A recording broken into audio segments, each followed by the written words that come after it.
So, I saw Hereditary for a third time today, and I want to tell you guys about an interesting discussion I had with someone.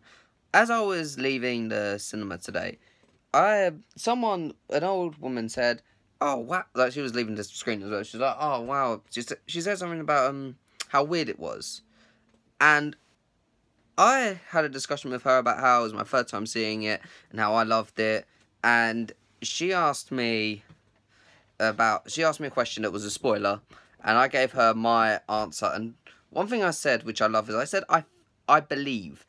I had an answer, but I don't know if it was the right answer. And I'm gonna say from now on, this reaction is spoilers. So I'm sorry I can't put any sign up, but from now on, this reaction is spoiler filled.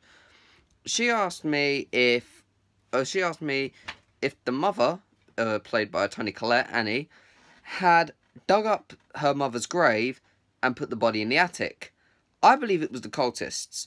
But that's the kind of thing, the fact that I can say I believe and I don't know for certain is what I love about this film. It's so ambiguous.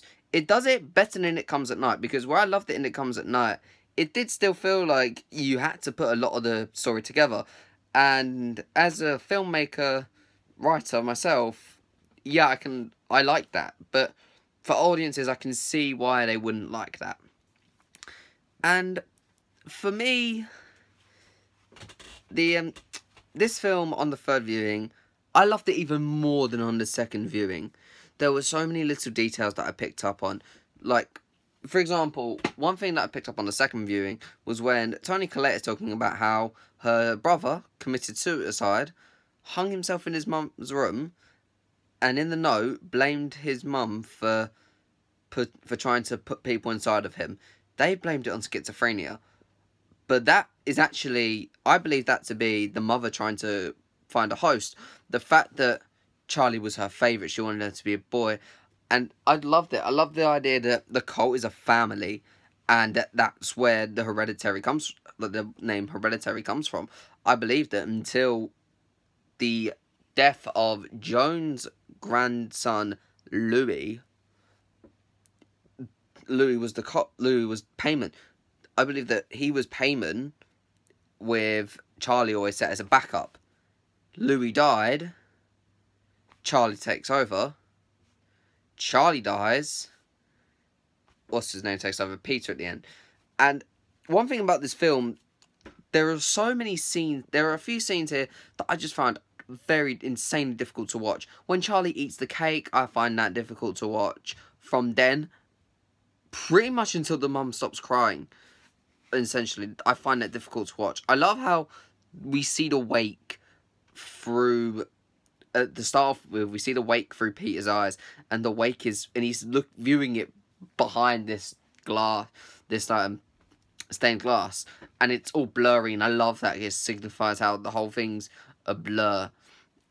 I love how writer-director Ari Aster gives he sets up so many potential horror tropes and just averts them. Like, there's the scene where Annie meets Joan. The way the camera sort of follows is like a dash cam. You would think that someone would spring up right in front of him, looking all in front of the car, looking all menacing, and Annie would get scared. But no, it subverts our expectations about having Joan come in from the side, having other cars in the shot, rather than it just being some creature.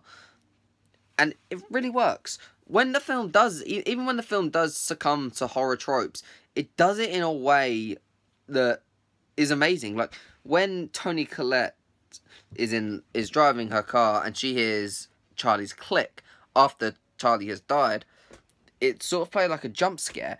But the fact that Toni Collette cries afterwards, she breaks down in tears, it's something that reminds her of her daughter. She thinks she's going crazy.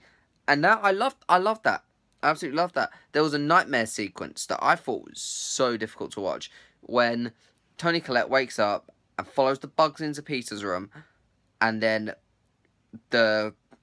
she says all kinds of stuff to him, and then they're covered in paint thinner, and then she sets him on fire. That scene is so hard to watch each time. And that brings me to another thing. The repeated imagery in this film is beautiful. It is a filmmaking technique I love. I haven't seen it in many other things. Usually the repeated motifs are done in other ways, but this is the first one where I've really noticed it. I love the use of the bugs. Right from the opening shot, you can see there's a bug on the windowsill. There's a fly that flies across the screen. Like, it's so subtle, though, that it is amazing. It is so amazing. And, frankly, I love it. I love the repeated imagery with the bugs. I also love the repeated imagery with the fire. The amount of fire in this film it's such a great repeated imagery. A repeated image. Oh my god, the fire is amazing. And then, decapitation. There is so much decapitation in this film. You have Charlie cutting heads off. You have Charlie's head being hit off. Almost like it's foreshadowing. I've just put that together even, that when Charlie cuts the bird off, it's almost like bird's head off. It's kind of like foreshadowing that her head's going to get, like, whacked off. I love the fact that the grandmother's corpse has no head. I love the fact that the mother saws her head off and Charlie has no head. Oh my... Right here recording this, I've put together another great thing of imagery and of symbolism, and oh my god, it's amazing. This film is probably, it might be beating Baby Driver for my favourite film of all time. I absolutely adore this film. It's a perfect 10 out of 10 for me, 5 out of 5, whatever. I just love this film. That's my sort of spoiler thoughts after my third time watching it. What did you guys think? If you enjoyed, please leave a like, subscribe, and I'll see you guys next time.